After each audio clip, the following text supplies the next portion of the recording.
The Duchess of York used money from disgraced financier Jeffrey Epstein to clear her debts, as her ex-husband Prince Andrew denies claims he had sex with an underage teen who had been trafficked by the pedophile. Sarah Ferguson used thousands of pounds supplied by convicted pedophile Jeffrey Epstein to pay off debt, and said she abhorred sexual abuse of children. The Duchess of York struck a deal with the disgraced financier, which came to light in 2011 after he had already spent time behind bars for soliciting a 14-year-old girl for prostituted sex.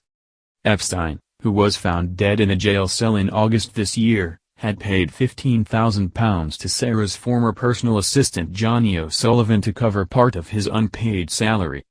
At the time, Sarah was some £5 million in debt and owed her ex-PA £78,000 in wages and bills, but was able to restructure her debts after he agreed to take the £15,000. The Duchess, who shares two adult daughters, Princess Beatrice and Princess Eugenie, with ex-husband Prince Andrew, told the Evening Standard when the scandal broke, "I deeply regret Jeffrey Epstein became involved in any way with me. I abhor pedophilia and any sexual abuse of children and know that this was a gigantic error of judgment on my behalf." She went on, "I am just so contrite I cannot say. Whenever I can I will repay the money and will have nothing ever to do with Jeffrey Epstein ever again. What he did was wrong and for which he was rightly jailed. This is the first time ever in my life, and I mean ever, that I have been debt-free. It allows me to go forward to do what I do, being a good mother, a philanthropist for children and also an author of children's books. I had no idea of the string of other allegations and court cases against him and I am distraught that I should have allowed myself to get out of debt with any help from him when my judgment was clouded." In her same interview, Sarah paid tribute to the man I most admire in the world, the Duke, hailing him as a first-rate father, a first-rate man. "I would throw myself under a bus for him," she went on. "The Duke is a man who does not know how to tell an untruth or behave dishonorably. There have been errors of judgment but nothing substantive has been done wrong by him, ever." It was claimed by a source close to the royal family at the time that Andrew had interceded on his ex-wife's behalf to request the money from his friend. Sarah had not been in contact directly with the financier, which she claimed allowed her to believe her £15,000 deal was innocent.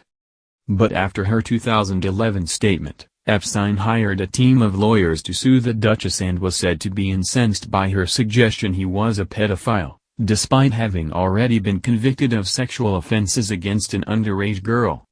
He engaged the services of a crisis management team in 2011, and the firm's meticulously detailed files showed a reference on March 15, 2011 to work on statement for Fergie. That statement, a source close to the Duchess said, was one drafted on Epstein's orders that he wanted her to release. However, pals told the Daily Mail Sarah stayed strong and refused to comply with his threats, resulting in him eventually dropping the legal action. Meanwhile, Fergie left the country ahead of Andrew's car crash TV interview with Emily Maitlis, during which he denied having sex with the then 17-year-old Virginia Roberts because he had a medical condition that meant he couldn't sweat. During the nail-bitingly awful 60-minute interview, the third of the Queen's 4 children failed to condemn his friendship with Epstein and said he had to visit the disgraced man's New York home to break up their relationship in person. Sarah took to Instagram to gush over her ex-husband once again ahead of the BBC Two program airing. "It is so rare to meet people that are able to speak from their hearts with honesty and pure real truth, that remain steadfast and strong to their beliefs," she wrote in her caption. "Andrew is a true and real gentleman and is stoically steadfast to not only his duty but also his kindness and goodness of always seeing the best in people. I am deeply supportive and proud of this giant of a principled man, that dares to put his shoulder to the wind and stands firm with his sense of honor and truth." She continued, "For so many years he has gone about his duties for Great Britain and the monarch. It is time for Andrew to stand firm now, and that he has, and I am with him every step of the way and that is my honor. We have always walked tall and strong, he for me and me for him. We are the best examples of joint parenting, with both our girls and I go back to my 3 C's, communicate, compromise, compassion.